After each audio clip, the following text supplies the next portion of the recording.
আসসালামু আলাইকুম এভরিওয়ান, কি অবস্থা সবাই, কেমন আছেন? তো আমি অত্যন্ত দুঃখের সঙ্গে এবং বিনয়ের সঙ্গে বলতেছি, একজন প্রবাসী ভাই মারা গেছে। ইন্নিল্লাহি ওয়া ইন্না ইলাইহি রাজিউন। ভাইটির বাড়ি হচ্ছে কুমিল্লা এবং কীভাবে মারা গেছে, কেন মারা গেছে, কি হয়েছে, তো সব কিছুই বিস্তারিত আমি ভিডিওর মাধ্যমে তুলে ধরতেছি। দেশ ও দেশের বাইরে প্রবাসী ভাইরা এবং প্রবাসী ভাইদের পরিবার এবং অন্যান্য এভরিওয়ান, আপনাদের সবাইকে বলতেছি যে যেখান থেকে ভিডিওটা দেখতেছেন অবশ্যই সবাই ভিডিওটা দীর্ঘ হলে একটু মনোযোগ সহকারে দেখবেন। আসলে এই ভিডিওর মধ্যে সব কিছু তুলে ধরা আছে, কীভাবে মারা গেছে, কীভাবে তাকে শনাক্ত করা হয়েছে এবং তাকে কয় ঘন্টা পরে শনাক্ত করা হয়েছে, সে মৃত্যু ঘোষণা কয় ঘন্টা পরে শনাক্ত করা হয়েছে এবং তার সাথে কী কী ঘটছে, এবং এখানকার পুলিশ, সিআইডি এবং মেডিকেল টিম এখানে সব কিছু উপস্থিত আছে। তো চলেন ভিডিওটা দেখা যাক। এখানে মেডিকেল টিম উপস্থিত হয়ে তাকে মৃত্যু ঘোষণা করা হয়েছে এবং তারা চেক আপ করে শিওর হইয়া তাকে নিয়ে যাওয়ার জন্য পুরো প্যাকেট করে ফেলাইছে এবং তাকে এখন নিয়ে যাওয়ার জন্য প্রস্তুতি নিচ্ছে।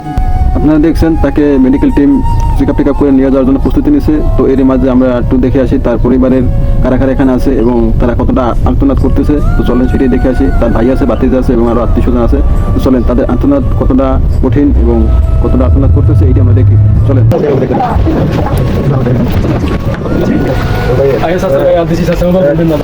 মামুনের কাছে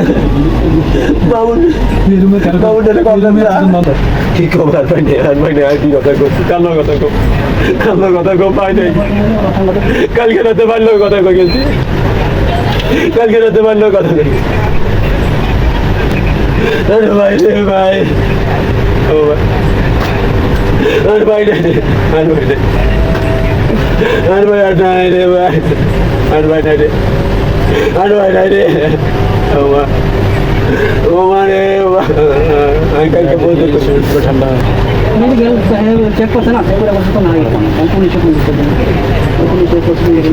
তো আপনারা ইতিমধ্যেই দেখতে পাচ্ছেন যে তার আত্মীয় স্বজন এবং তার ভাই ব্রাদার যারাই আছে এখানে, তারা ভাই আছে, ভাই কানতে আছে এবং তার ভাতিজা আছে, সেও কানতে অসুস্থ হয়ে গেছে। তো এখন তাকে নিয়ে যাওয়ার জন্য, মরদেহটি নিয়ে যাওয়ার জন্য সম্পূর্ণ কাজই কমপ্লিট হয়েছে এবং সম্পূর্ণ প্রসেসিং কমপ্লিট। তো এখন তাকে নিয়ে যাবে এবং কতদিন পরে বাংলাদেশে যাবে এই মরদেহটি এবং তার ভাগ্যে বাংলাদেশের মাটি আছে কি না, তো সব কিছু আমি আপনাদের দেখাবো ভিডিওর মাধ্যমে। তো আপনারা সবাই ধৈর্য সহকারে ভিডিওটা দেখবেন। তো চলুন তাকে কীভাবে নিয়ে যাইতেছে পুলিশের হেফাজতে এটি আমরা দেখি।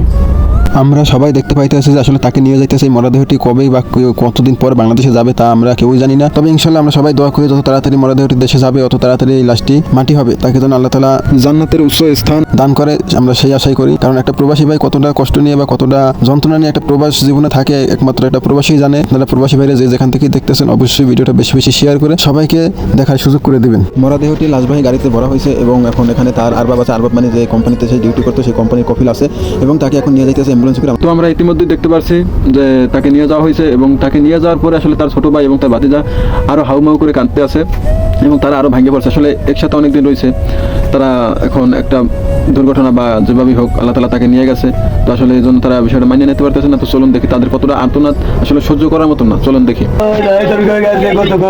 তোরা যদি সকাল তালে কয়েতে লগে যোগাযোগ কর, আমি তোর কাছে কল দি, তোরা তো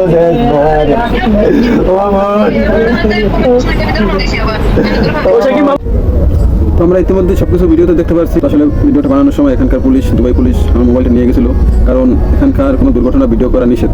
তারপর আমি ভিডিওটা আপনাদের দেখানোর জন্য কষ্ট করে বানাইছি।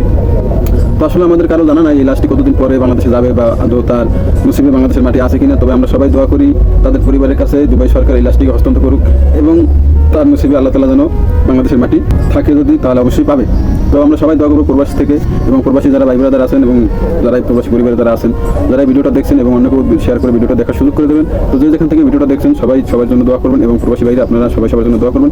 এই ভাইটি মারা গেছে প্রায় সকাল 4টা কি 5টা বাজে, ভোর 4-5টা বাজে মারা গেছে। তো তার লাশটি শনাক্ত করা হয়েছে দুপুর 12টা কি 1টা বাজে, আসলে সবাই জানতে পারছে যে সে মারা গেছে। এর মধ্যে এই লাশটি একটা রুমে একাই ছিল, অন্য কেউ ছিল না। অন্য কেউ যারা ছিল তারা সবাই সকালবেলা ডিউটিতে চলে গেছে।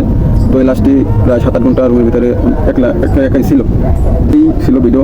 তো এই নিয়ে আমি আরও একটা ভিডিও দেবো বিস্তারিত, কীভাবে কেন কী হয়েছিল। তো সবাই দেখতে পাচ্ছেন আসলে তার পরিবারের লোকজন কীভাবে কান্নাকাটি করতেছে এবং তার স্ত্রী আছে এবং তার বাচ্চা কাছে আছে এবং তার পরিবারের আরও লোকজন আছে, তারা বাংলাদেশে কী করতেছে না কী করতেছে আল্লাহ মাহবুব তাআলা জানে। তো তাদেরকে আল্লাহ তাআলা এই শোক সবার মতন তৌফিক আল্লাহ তাআলা দান করুক। সবাই সুস্থ থাকি এবং ভালো থাকি, এই বলে ভিডিওটা শেষ করলাম। তো সবাই ভালো থাকবেন, খোদা হাফেজ।